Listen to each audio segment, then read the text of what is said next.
Welcome to our program on Kardec Radio.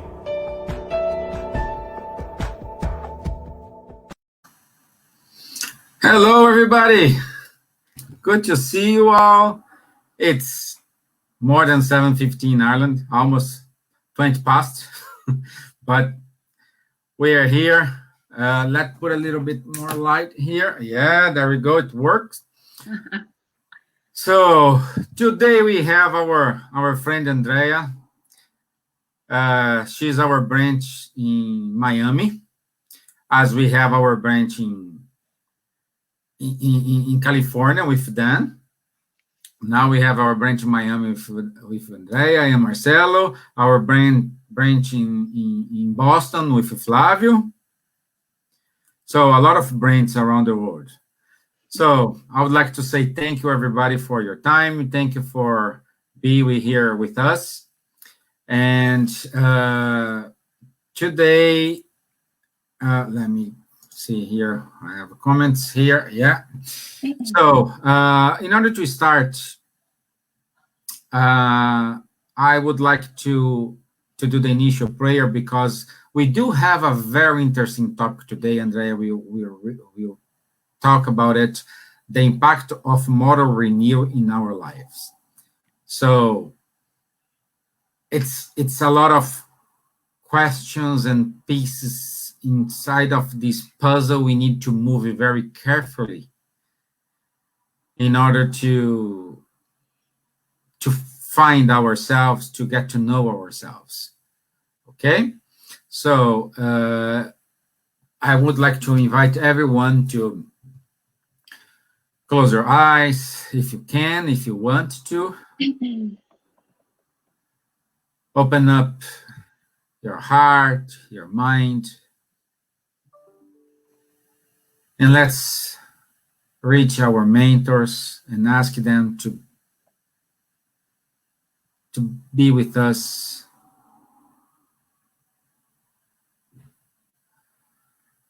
Calm us down and make the connection with superior spirits. Especially today, we ask to give to our speaker, Andreia Marshall, good vibrations, good inspirations, in order to allow her talk reach out, not just souls, but hearts, and make these hearts more softened, to get to know more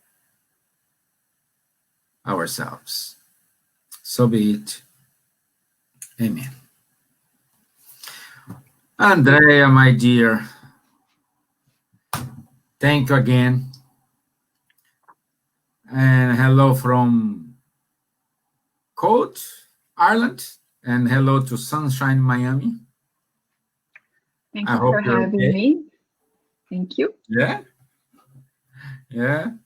So also, guys, if you have any question, please write your question on the comment box, and after the talk, the brief talk, Andreia, and we'll try to answer those questions. Okay. So, my dear, I will put your deck on the stream, and I'm the backstage. So thank you very much. Thank you. Thank you so much, Stephen, and all of the friends that are connected right now. It is truly an honor to have been invited to be with you guys again. I love that he said that the branch in Miami. I love that. It's an extended fraternal branch, which really is what we should all be individually and collectively when we talk about being branches of fraternity throughout the world, as you are in Ireland, as we are here in Miami, Florida, different time zones, but it seems as if we are on the same time zone, spiritually speaking, as we keep seeking within this wonderful body of knowledge, the content found that can help us achieve that which we will be talking about today, which is the impact of this moral renewal in our lives. So I see already some people saying hello. It's really great to be with you guys. I wish it could be physically, but soon, maybe in the future, we can be physically connected with you guys as we continue sharing thoughts and ideas on Spiritism. I wanted to point out today the 3 books that we utilized for our study today and invite you to read for them because our time is very limited. And of course, this content, this information, this talk could really go different ways depending on how we think about it. And more questions are raised naturally, and it should, because we are talking about our spiritual sense. So today we wanted to suggest the book, The Conscious Being and Life Challenges and Solutions, both by the Spirit author, Joana de Angelis, psychographed by the beloved medium, Divaldo Pereira Franco, as well as the Gospel According to Spiritism. We wanted to also point out essays on moral development that we utilized, a little bit of a non-Spiritist material, but that has a profound psychological aspect for our analysis. In combining both, perhaps we can reach some sort of understanding by the end of our topic today. When we were looking for the material to be shared with you guys today, we remembered one very beautiful book that soon, hopefully, will be translated, that was written and left by Allan Kardec, that specifically talked about his trip of 1862, when Allan Kardec set out to visit some starting and already existing Spiritist nucleuses of study to see how the groups were doing, to see what was happening at that time. And just so that you know, fun fact, Allan Kardec always utilized his own financial means to be able to travel to and from places as to not burden the starting groups at that time near Lyon. And specifically, he wrote in this Spiritist voyage or trip of 1862, part of a communication that came from someone who wrote in the Gazette the following statement regarding Spiritists and Spiritism. And here is what they had to say. Spiritists are fanatical beings who destroyed all the religious beliefs of their time and that of their country. You know, if when I read that comment by this Mr. CM that we see here on your screen, I was wondering how I would have responded today had I seen such a comment. But Allan Kardec, part of his quality as a humble worker of Christ himself, didn't waste any time in feeling offended or attacked. In reality, he decided to offer an explanation to that comment that was written in the Gazette.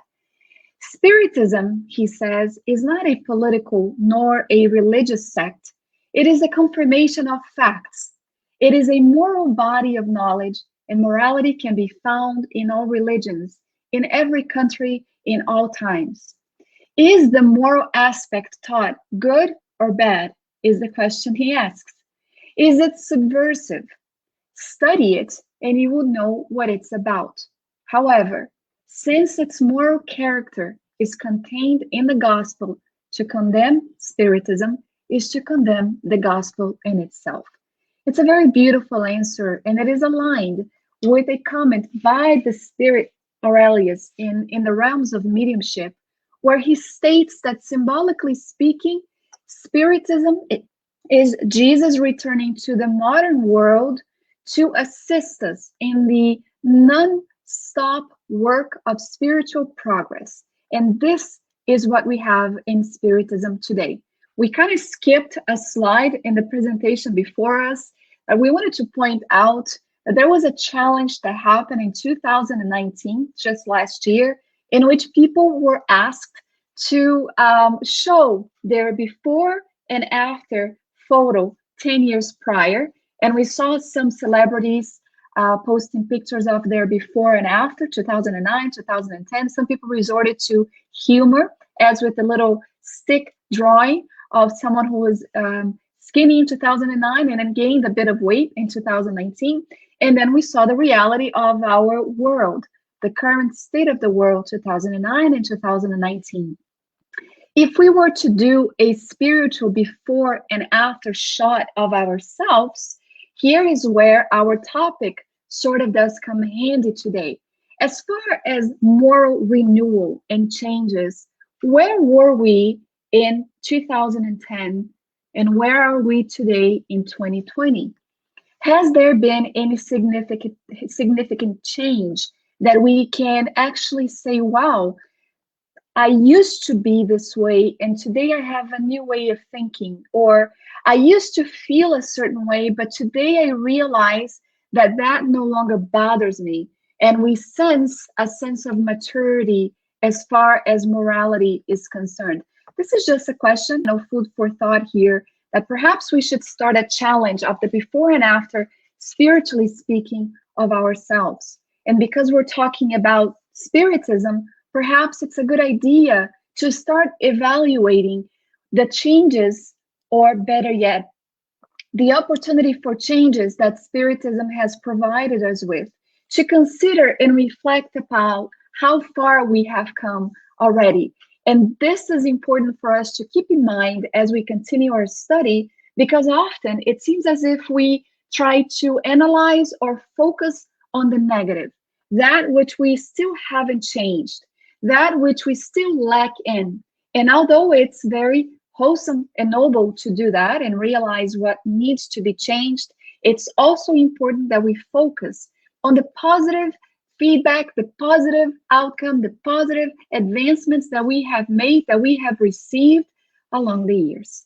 And this is what we hope to keep in mind as we keep going today with our topic. Since Allan Kardec answered this writer of the Gazette in stating that to attack Spiritism is the same as attacking the gospel because one is the same as the other, we find here that perhaps the reason for this comment from Allan Kardec is because he did bring us in 1857 in the Spirit's book our role model and guide for humanity that is found in the examples and the teachings of Christ. In Spiritism, the teachings that is offered within Spiritism is completely aligned with those principles that were brought over 2,000 years ago. Obviously, we see a lot of examples contained in the gospel where Christ was calling men and women for this type of moral renewal. And one of the aspects that he did that was in stating, whenever somebody saw him, let's use, for example, the information that we have, or the example of the paralyzed man who regained his health. And Jesus looked at him and said, go and don't sin anymore. I know a lot of examples in the Gospels where we see Christ saying that.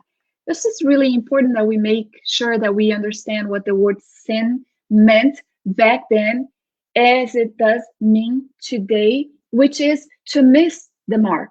So whenever he proposed the idea to continue on, but try to remain from missing the mark yet again, Christ was talking about moral renewal, about this change that was actually quite important for us to embrace, the idea for us to embrace, which reminded us of this beautiful story that is contained in the Gospel of Luke. I know that some of you guys have heard about the miraculous catch of fish and the calling of Peter, in which it stated that one morning Peter had arrived with the other disciples and he had not caught anything. And Christ then gets into the boat and he asks Peter to go to a certain direction, obviously with a lesson, an intent of a lesson behind that request. And Peter, because he was Peter, he felt a little bit annoyed with that because he had spent the entire evening seeking to catch something and it wasn't possible to do that. So Christ then, after Peter, because he loved Christ so much, obeyed him, and told Peter to go ahead and cast his nest for the catch at a certain spot, Peter answered him, Master, I have toiled all night and I took nothing, yet I will do as you tell me to do. I will go ahead and let down the nets. And then the outcome of this is contained in the Gospel of Luke, chapter 5, verse 6, in which it showed that when he did cast out the nest, you guys remember the outcome of the miraculous abundance of fish in that nest, so much so that Peter had to call other fishermen that was around the area to help them get the fish into their own boats. So when this happened, Amelia Rodriguez, in a beautiful book called The Message of the Immortal Love, she states that at that moment, Peter threw himself, and also this is contained in the Gospel of Luke, that Peter threw himself in the Master's feet and stated, Lord, depart from me, for I am a sinful man. If I was to narrate the story seriously, without the richness in details, I bet that you would be consumed with emotional feelings, just kind of looking at what was happening at that time and Peter's own humility to see before him such a beautiful, great spirit, the purest that we have known of, that has been here on earth calling us towards this moral renewal. And when he throws himself and says that, Jesus looks at him with the profound love that was characteristics of whom he was, whom he is, and stated, do not be afraid. Henceforth, you will be catching men. Very profound, very beautiful, because symbolically speaking, we are all on the same boat.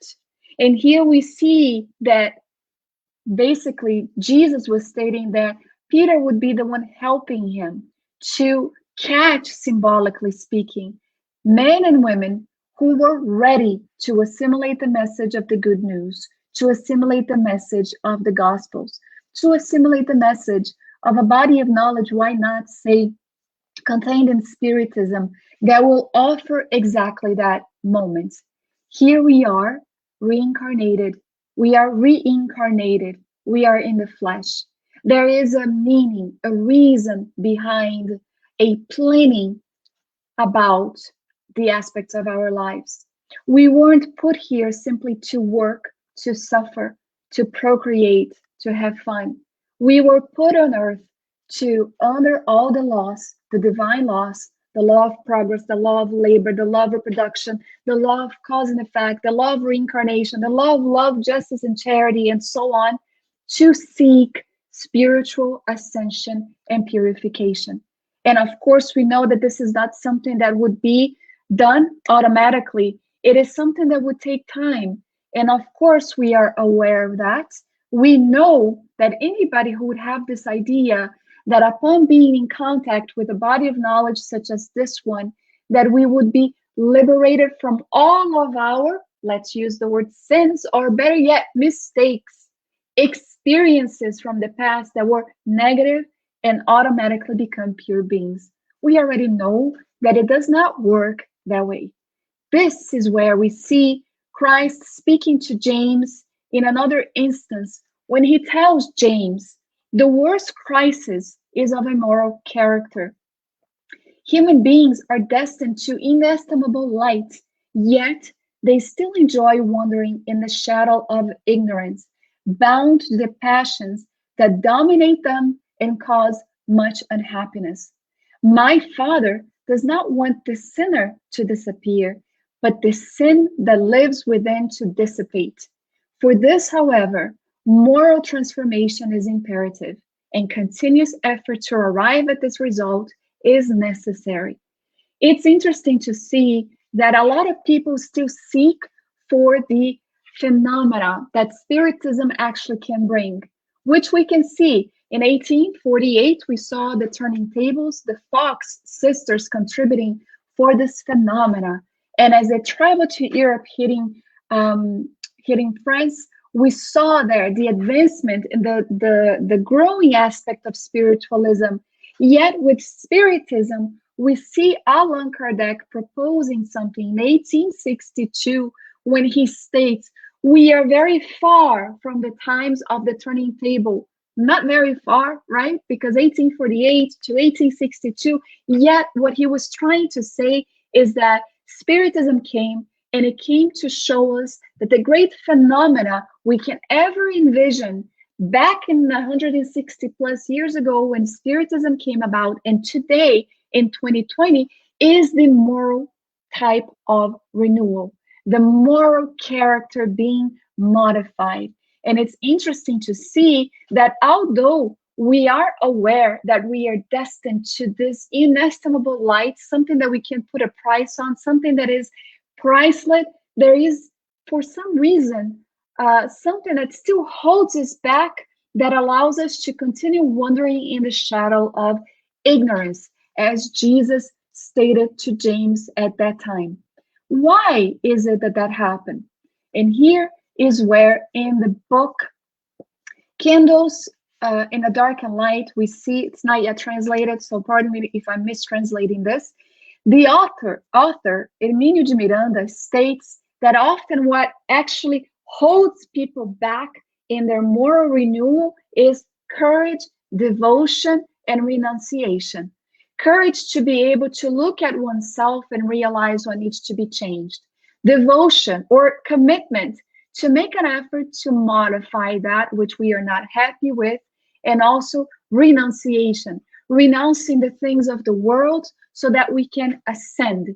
It's as if we have tiny little, really heavy sandbags on our body in the presence of maybe hatred, intolerance, pride, ambition. These are all tiny little heavy sandbags that keeps us down, heavy, on the ground, whereas if we were able to just get rid of them, we would become lighter, and ascending to higher spheres would actually become quite easier.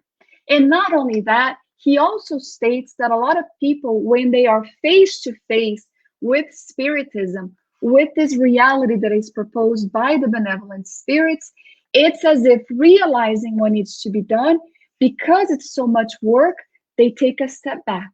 It's as if, symbolically speaking, it's a moment where we are being called to wake up. Joana de Angeli talks about this a lot, waking up to the realities of the soul. Yet we keep insisting on hitting that snooze button that says 5 more minutes. 5 more minutes symbolizing maybe in the next existence, I'll be this way or that way. And we can no longer hit that snooze button. It is time to wake up. As we continue here, we are going to see that there is a very important aspect to understand about Spiritists and Spiritism.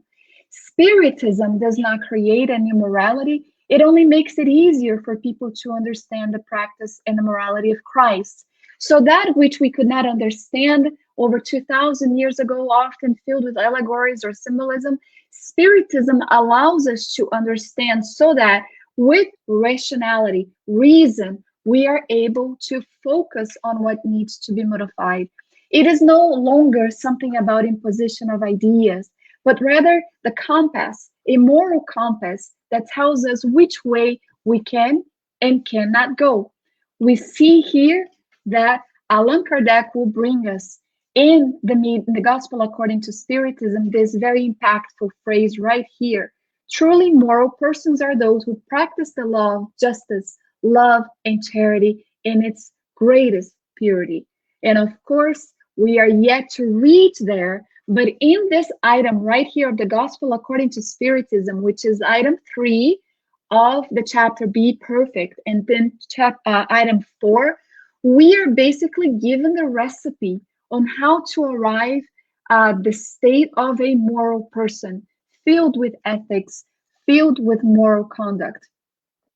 And then Allan Kardec talks about the type of suffering that we can actually feel at the moment we get to the other side of life, the spiritual realm, where we discarnate. Because as we see in the book, Heaven and Hell, and most recently released the book Afterlife, we are going to find that the suffering is actually a consequence of how one led one's life.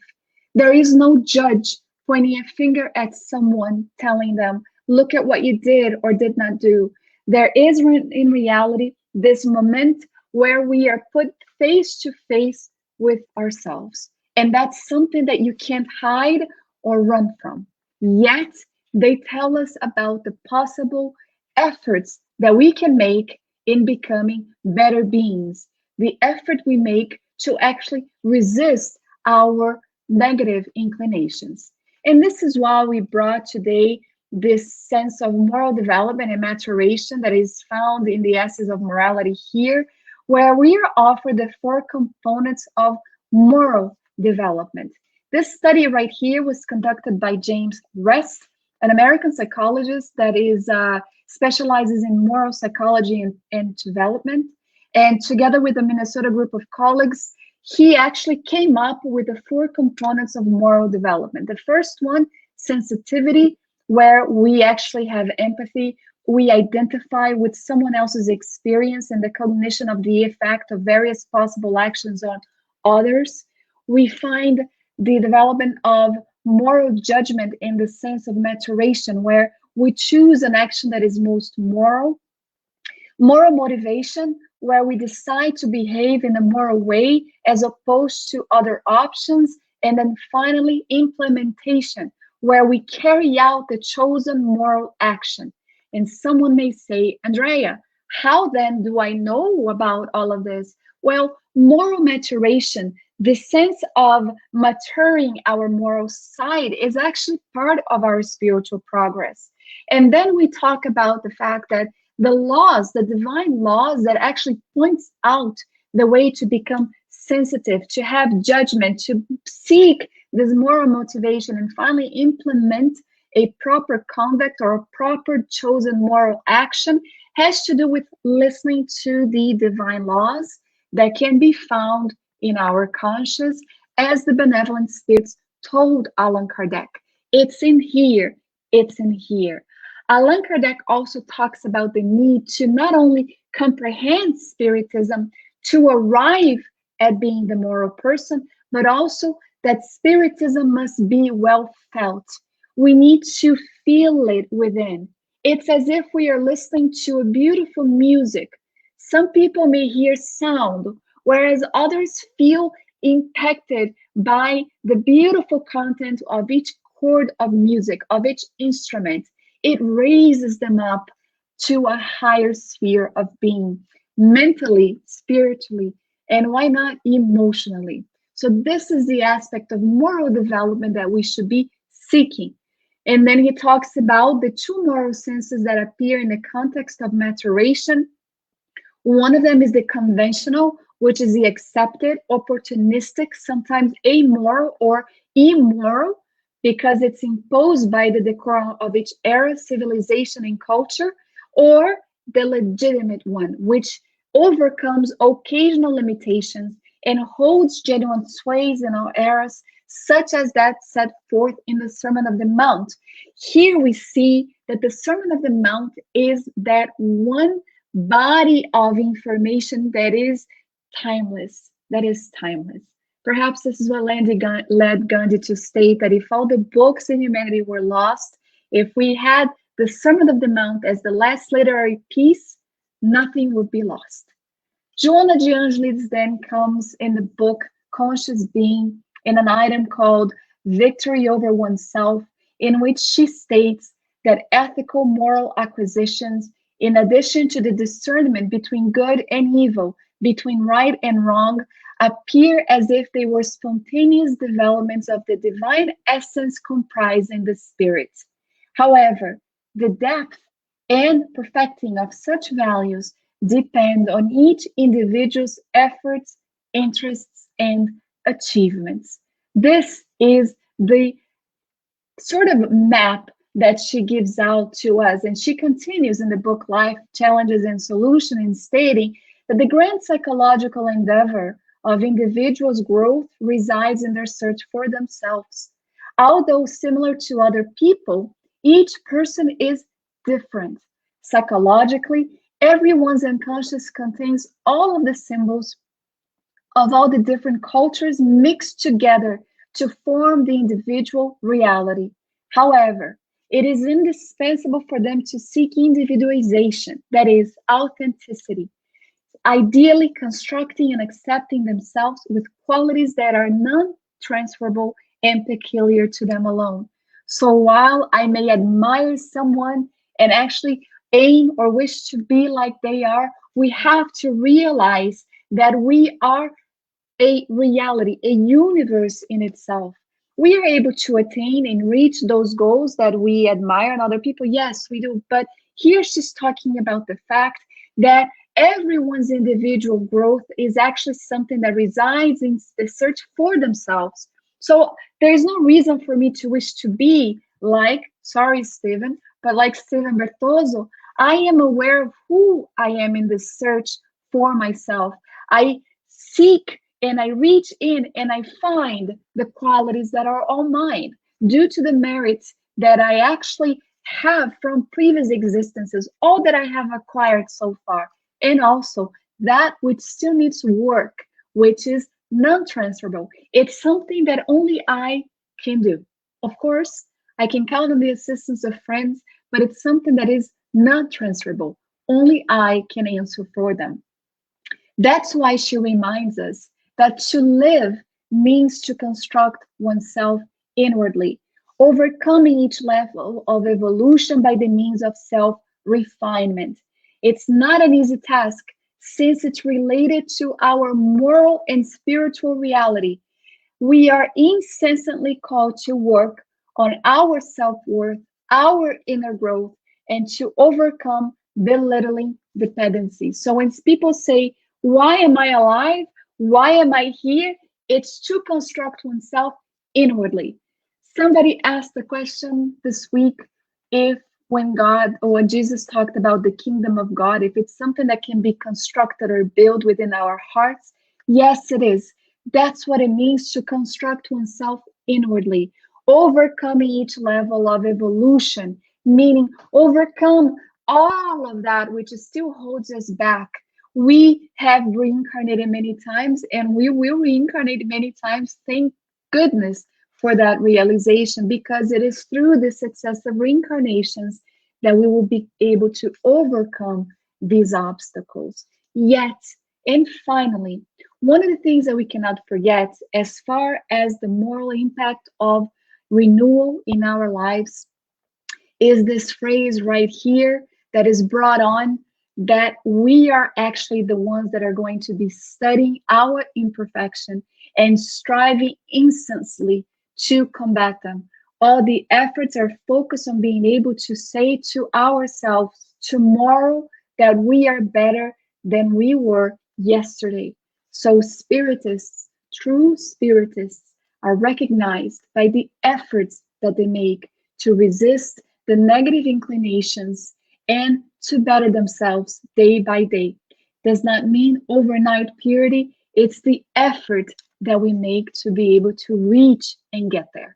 And of course, thankfully, we have Spiritism for that, messengers that are here to assist us to be able to overcome all of these tendencies. And of course, the presence of our dear friends like we have. Stephen, I'm going to call you back now for our discussion to be able to help us to get there. Thank you guys for your assistance and attention. And I'll throw it back to our friend, Stephen. Wow. See, as expected, a wonderful and inspiring talk. Thank you, my friend. Thank you very much, my friend. And why people write their question, I have a question. Start from where? How I should start this moral renewal? Mm-hmm.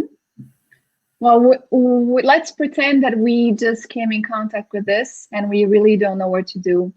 We can start by meditating and praying about and realizing and making an analysis of whom we are. Because in essence, we all know what we don't like about ourselves, right? We may pretend to ignore it, we may pretend to not know it, but we all know deep down inside the things that we don't appreciate about ourselves. The first step is to not fall into a guilt type of position where we are putting ourselves down, where we become overcome with guilt about the way we've been acting with people. Let's say I'm a very intolerant person and I'm very aggressive with people all the time and I'm very rude with them. This is something that often will make people feel bad about themselves at the end of the day. So the first step is to not become overcome with this type of guilt, but rather realizing that it's still something that can be polished, that can be studied, analyzing where that is coming from. If we are unable to realize that ourselves, we can seek professionals in the field to see perhaps it's something that we are clinging to that is from a very painful past, whether it's in this existence or a previous one, with the assistance of a psychologist or a psychiatrist. Sometimes we do need assistance on that. We are going to find why we feel or act a certain way and aim for how we wish to be. So if today I was intolerant and aggressive and rude to Esteban because maybe he didn't like the way I wore my hair and I barked back at him and I bit a piece of his feet off, tomorrow I'm going to do what we are told by St. Augustine. At the end of the day, he would stop and reflect about his day. He would realize where he was a certain way that was not according to what he wished to be. In the next day, he would seek to ask for forgiveness. He would seek to try to not act that very same way. This is why there is a phrase that says it's one day at a time. We don't, or better yet, we shouldn't wish to accomplish everything in one day. It's a work in progress. We are a work in progress. You know, the beautiful statues that come to be, they don't get done like that. There is an artist who with chisels and other type of tools starts trimming there and polishing here until it becomes a beautiful form. And this is who we are. So every day is an opportunity for self-analysis, and that's where we can start. Yeah, starting Maybe. from that, it's a great point, but let's say, especially here in Europe, people are more conservative. You know, they are more involved with themselves, you know, and like someone today, they're doing nothing. They saw you, they like a presentation. There is any book you recommend them to read to get to know the beginning of these terminologies and get to know more about the principles you just gave to us? Yeah, so it doesn't matter, in my opinion, where we are in our existence. Whenever we are deviating, when we're stepping back, when we are distancing ourselves from the divine laws, right? Let's use a term that is easily accessible to everyone, the golden rule, doing unto others as we wish them to do unto us. Inevitably suffering comes to be. We can decide for a long time to be set in our ways, saying I was born this way and this is how I'll die. But this position alone causes a lot of suffering. And unfortunately, a lot of times that one push that gets people going to modify that which they do not like is the aspect of suffering. Tired of suffering, they search for alternative ways to seek changes in their lives. This is one way. So I could be someone who's very into myself, and although I might like a presentation or I may like a TED talk that was very profound, as a public talk like this one gets forgotten. I mean, I could say something that was like, wow, that was really cool at that moment, and tomorrow the person may not even realize it. But there is a feeling that stays within them. That's the most meaningful part of it. The spiritist books that I can suggest is The Conscious Being and Life Challenges and Solutions by Joana de Angelis, who's the spirit author, Times of Health and Conscientiousness is also another one that is very good. But for the starting spiritists, I really do suggest the reading and study of the book, the Spirits book. There is a reason why this body of knowledge came to be with a book based on questions and answers. It is because we are the ones responsible for getting there. We were given some of the questions that were asked by Allan Kardec is very up to date. I mean, it's as if it wasn't even from 160 plus years ago. They're very accurate. They're very for today. And the answers provided by the benevolent spirits are timeless as well for us to seek. Another book, non-spiritist, that actually can help someone is, in my mind, one of the most profound books, which is Man's Search for Meaning by Viktor Frankl. His example and his ideas of what life's meaning is, I'm certain is going to touch the very core anybody who even hasn't embraced any type of religious or philosophical ideas. Hello, little one. I see your baby there. My secretary came here. Yeah, that's fine. That's fine. That's another book that could actually help someone. Mm-hmm. Yeah, we have a comment here and say, another great explanation, but what if we know where to start? How to start, but over and over, and we keep failing at the same point of the journey. Sometimes it seems we will never get through this certain vice or bad habits. What do you think about that? I'm not sure who asked that question on behalf of the Me Spiritual too. Society of Ireland, but I applaud the question, because it's something that I can answer this, because for many times I would fall into a lot of discouragement within myself, right? We start something, all of a sudden, before we know it, we've already tripped and fell, right? So here's something that we usually tell people. We become so enthusiastic about an idea that we want to do everything at once. And we create a trap for ourselves when that happens, because we aren't able to do everything that quickly, right? So my key to you, perhaps it's what's worked for me, is self-compassion and self-love also as we continue.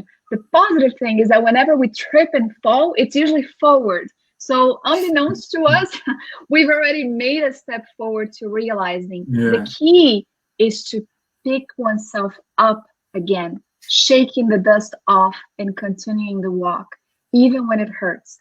Self-forgiveness is another one, because sometimes we keep falling into old habits, because these old habits have made part of who we are for many centuries. And it's going to be hard to become detangled from all the knots from a previous existence. I don't know if the man is the person who wrote is a man and a woman, but I'm going to give an example. So there's a little necklace right here. It's very thin and it's filled with little beads. And when this thing gets knotted, I may sit for an hour trying to unknot everything without breaking it loose. And I love this necklace. So to me, our previous existences are made up of tiny knots that needs to be unknotted, that needs to be undone. And the way to do that is through the aspect of, yes, forgiveness, understanding, tolerance as we continue, but not forgetting all of that towards ourselves as well. Because at this moment, regardless of whom we have around us, we can be our best friend or we can be our best enemy too. So developing this sense of self-worth and love is going to help us, facilitate us whenever we trip and fall, so that we can continue on our journey, walking with firm steps. Let us remember also that as a child, as a baby, one started to learn how to walk by falling, getting up kind of wobbly, falling back down, crying a lot because it hurts, and being able to, well, this didn't work, maybe this will work. And it's a work in progress. Perhaps we can say that we are our greatest art piece, that we are the artist, and our life, what we are building, is going to be our greatest masterpiece. Yeah, take this point. Why do you think people go to a spirit center when they have when they are suffering. Because when you read Spirit's book, when you read any book from Kardec or even Chico Xavier or Divaldo, it's a kind of logical thing. It's, this is it. I will follow these principles. Not follow these principles because Spiritism is, for me, it's a way to live. It's not even a religion or philosophy. It's a way to live. Mm-hmm. But if you were gonna do a survey in spirit centers, I can say more than 50% of the people there came when they were in a struggling time, when they are passing through problems, and they found a kind of consolation. Not because they read a book and say, "Oh, I like this. This makes sense. Let me go there." Why do you think it's people go by? There are a lot of reasons. I can't say in Ireland, but I'll use an example here in our spiritual centers in Miami, Florida, where you have some people that came because a friend told them about this aspect of immortality, mediumship, reincarnation, which is very attractive for spiritualists who are seeking information about it. A lot of people, it was because they're suffering. So all of a sudden, I am somebody who is at the spiritual center. I have a friend who maybe just lost a loved one, and I tell them about how life goes on and about all of the beautiful aspect of consoling spiritism. Spiritism is known as the promised consoler. It is here in this idea of a body of knowledge that will embrace someone and help them deal with the turmoils and the tribulations of life. And so a lot of people came because of that. They go through the fraternal assistance at the center, and they find that indeed it is a very welcoming place that is offering them solace for their illnesses, for their suffering, for this or that. It happens a lot of time that after the person feels strengthened, after participating 6 to 8 months, they disappear. And they only return when they're suffering again, because they know that that's a safe place to go to when they're suffering. And that's okay too. We've never pointed a finger. Well, to the contrary, we've always welcomed them back with a huge smile on our face, because we know, like Joanna Giangeli stated, everyone's psychological maturity is different from each other, from where they are. So people seek sometimes only when they need something, whereas for others, like you, Stephen, it's a way of living. But then again, here's something very beautiful. Some people end up at the spiritual center guided by benevolent spirits. Oh, yeah. Do spirits influence or exert any influence in our lives? I think it's question 459. If I'm not mistaken, if I am, please pardon me, but it's in the Spirit's book. And they say, yes, so much so that at times it's as if they are the ones controlling you. This can be a positive or a negative type of influence. We had somebody who would drive by in our street many times from work, and she would always stop at the same red light. And not only at the same red light, always in front of our spiritist door, which was in the middle of the street. She never stopped here or here. She stopped always here, until eventually interest got the best of her and she decided to walk in.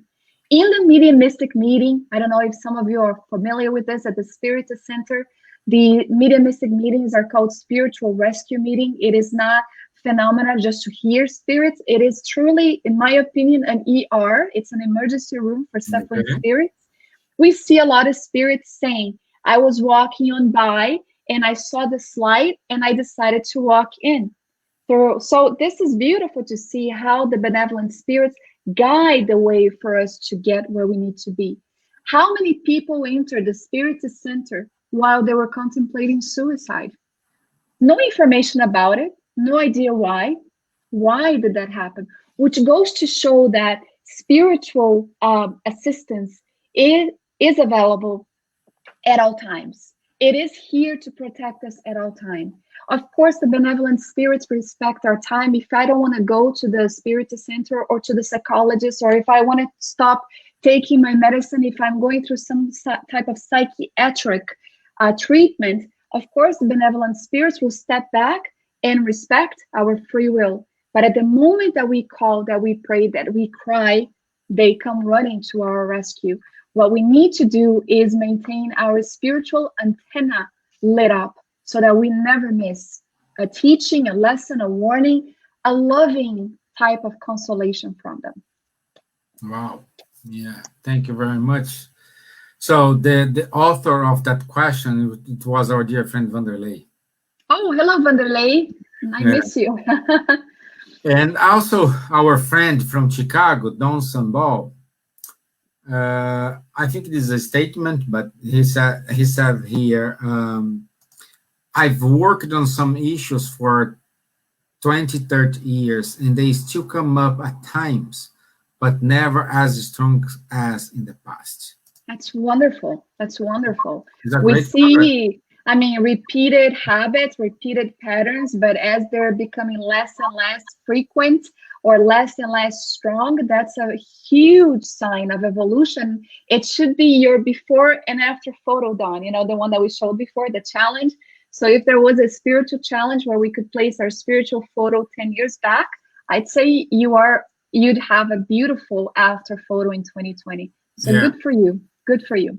Yeah, and then let's remind that forgiveness, when you forgive something, is not like, we're gonna delete that episode you don't remember. Of course, forgiving means when you remember that bad situation or that episode, you don't have your feelings attached to that event as it was in the past. And so not just that. It's a gradual progress. Mm-hmm. And we didn't have the moral maturity back then that we have today. So let's talk about this. I have a child who's 2 years old versus an adolescent who's 15 years old. When a child makes a mistake, they don't know any better. Where you're an age where you know better, of course, now you've gained a sense of maturity. You're able to look back and say, wow, I was in my spiritual infancy at that moment. It's why Joana de Angeli keeps repeating that we shouldn't use the term mistakes. We should use the term experiences. It was a negative experience that led to whom we are today. So the things that we don't appreciate today is something that shows us about our progress. And something else, when we look at the examples, let's think about Paul of Tarsus. If Paul was to consider all his wrongdoings prior to the conversion on the road of Damascus, he would become stagnant and frozen in place. To the contrary, he became the greatest disseminator that we see here. His example, just read the book, Paul and Stephen, and we can see how much he accomplished. Imagine if he didn't do that, if he froze with guilt, with a lacking of forgiveness for his own self and his past. This is why we have the teachings that a love covers a multitude of wrongdoings. In the gospel, the word sin is used, but let's use wrongdoings.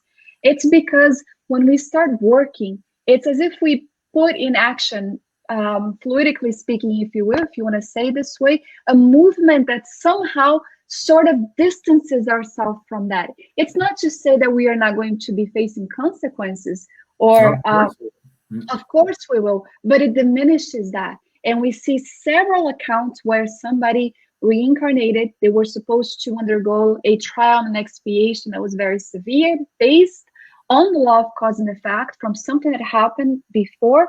And because of their moral conduct, the efforts they make to modify and good conduct, charitable ones, they were able to lessen the trial. This is what Christ means by a love covers a multitude of sins. And this is something that we should become aware of. Let's look at Don. I don't know what some of his issues were, but can we imagine if he engulfed himself in the feeling of guilt instead of simply embracing that's just who he was 20, 30 years ago. But today he's a different man. He's the new man, right?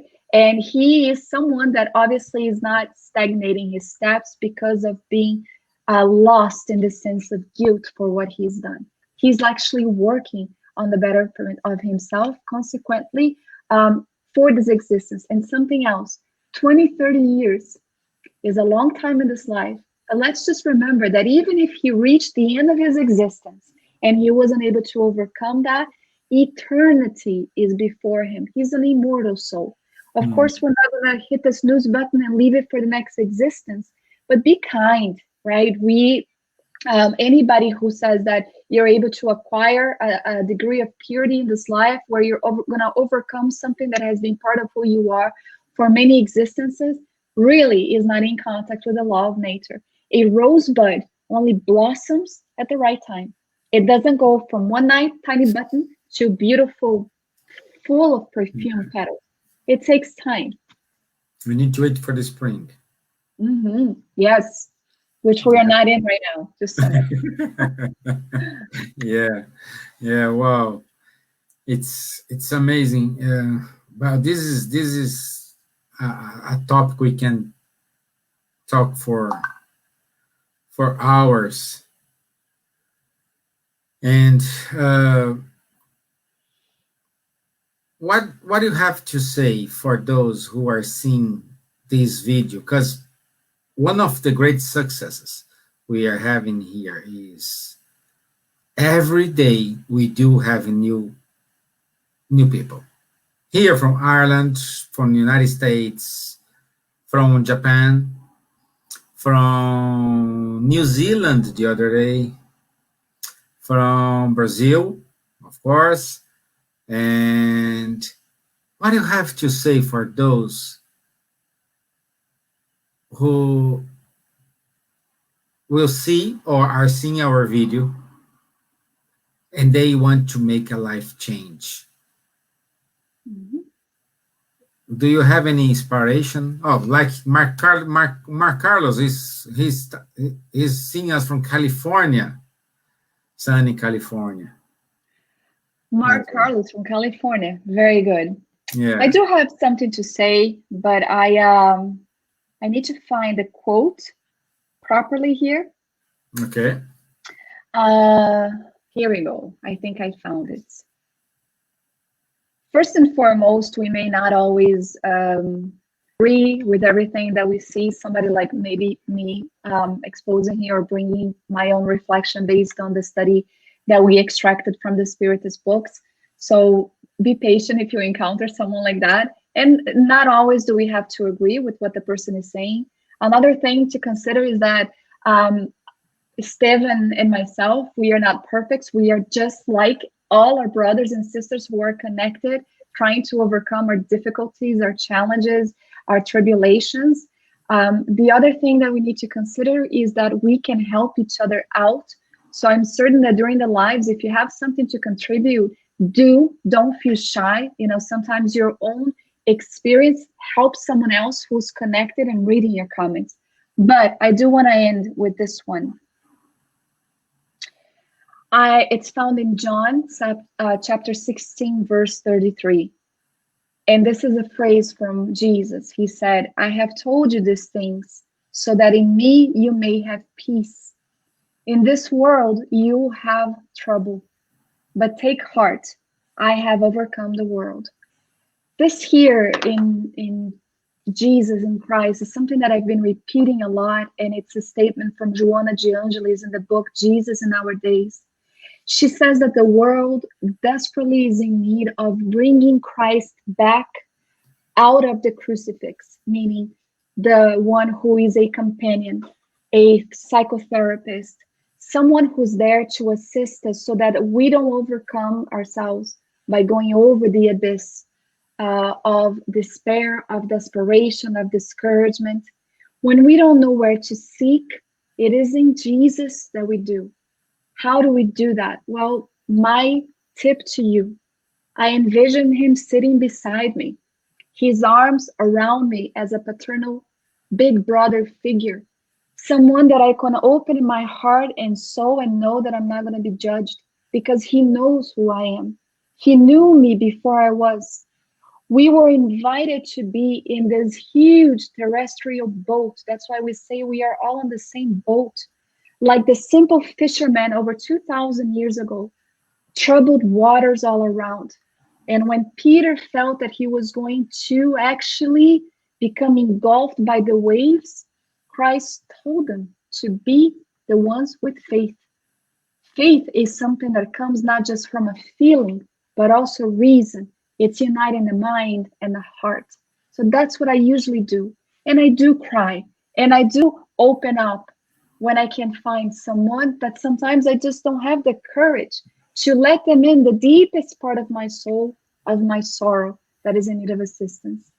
Have faith that the benevolent spirits will be with you at that moment, embracing you and guiding you, perhaps even talking very, very slowly in your ear so you can assimilate the encouragement.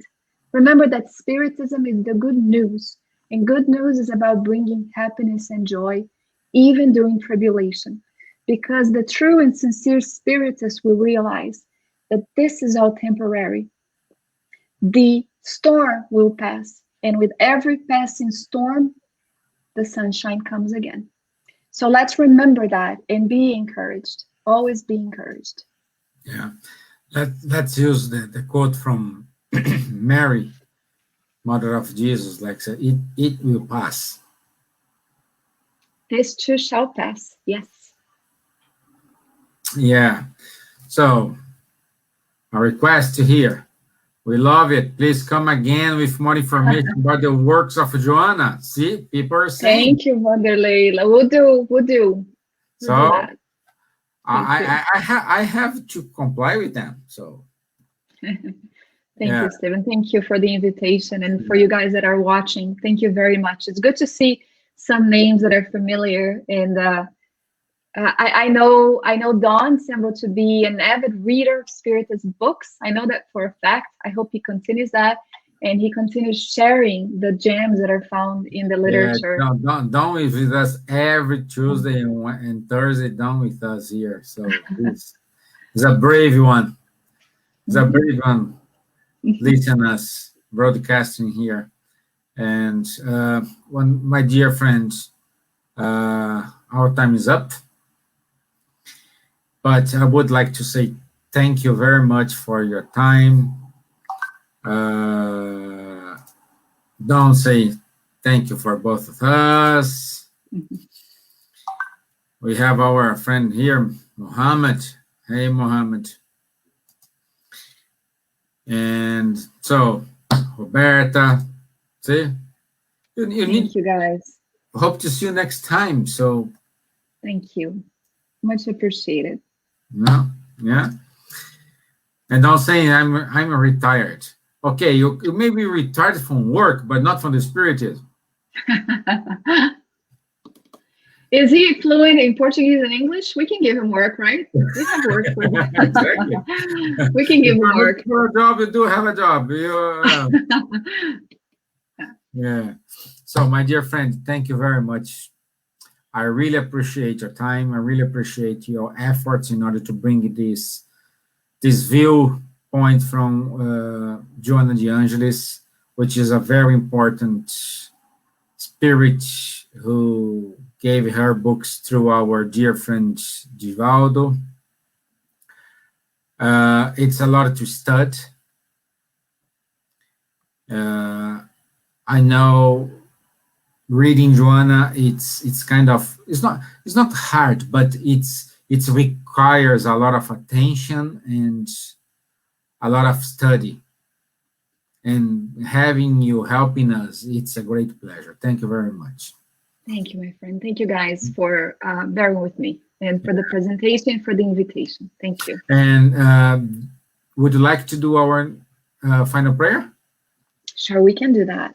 Okay, great. We can do that. We can invite our friends, brothers, and sisters connected right now. Either keep your eyes open or closed, however you feel more comfortable, but definitely elevate our thoughts and open our hearts to our Master Jesus and the benevolent spirits who are with us at this time. It is truly beautiful to know that we are able to be connected with loving ties through the blessed technology that allows us to not only utilize the tools of the internet to talk about and propagate Spiritism, but also to know that we are not alone in this world as we continue on our own journey towards spiritual ascension. We are very grateful for this body of knowledge that enlightens and liberates us, that empowers and allows us to have a moment of reflection about our essence, which is divine. And because of this, we can only give thanks to our Master Jesus, who over 2,000 years ago showed us that we could have a direct connection with our Father who are in heaven, that we could speak to him directly as daughters and sons usually do with their fathers. We are grateful for the missionaries that come in the name of our Master Jesus, containing the presence of benevolent spirits like Joana de Angelis, Manuel Filomeno de Miranda, Andre Luiz, Emmanuel and others, who come to our aid, guiding us, for they know how painful, how dolorous, yet how much it actually means to be able to walk on the face of the earth, evolving, progressing, and acquiring new knowledge, new characteristics that are filled with virtue and positive ideas. We ask that you keep blessing this beautiful group that is working, that is committed towards disseminating of Spiritism, and also the hearts connected in Texas and California, in other parts of the world that are with us at this time, for we know that at this moment our homes have become focus of light and love, a much needed quality and virtue in the turmoil place of the earth that we find ourselves in right now. Yet we know that this too, dear Master, shall pass. Thank you for being with us always until the end of time, as your promise long, long ago. Thank you, and so be it. Thank you, my dear friend. Thank you. And I wish you a very good end of the day for the Thank you. inspirations, You too. for the talk. Enjoy your sunny. Have a good night. Send some sunshine to us, please. I will. Okay. If Yeah. if not physical, by the emissions of my heart, I'll send some sunshine. Please. Yeah. Okay. All Thank you right. very much, my dear friend. Thank you. Thank you all. Thank you very much. I will not close the bridge with United States because this bridge should remain open with or without us here. This is a bridge open 24 hours a day. So thank you, everybody. Thank you. Thank you. Bye-bye. Thank you. Bye-bye. See you Thursday.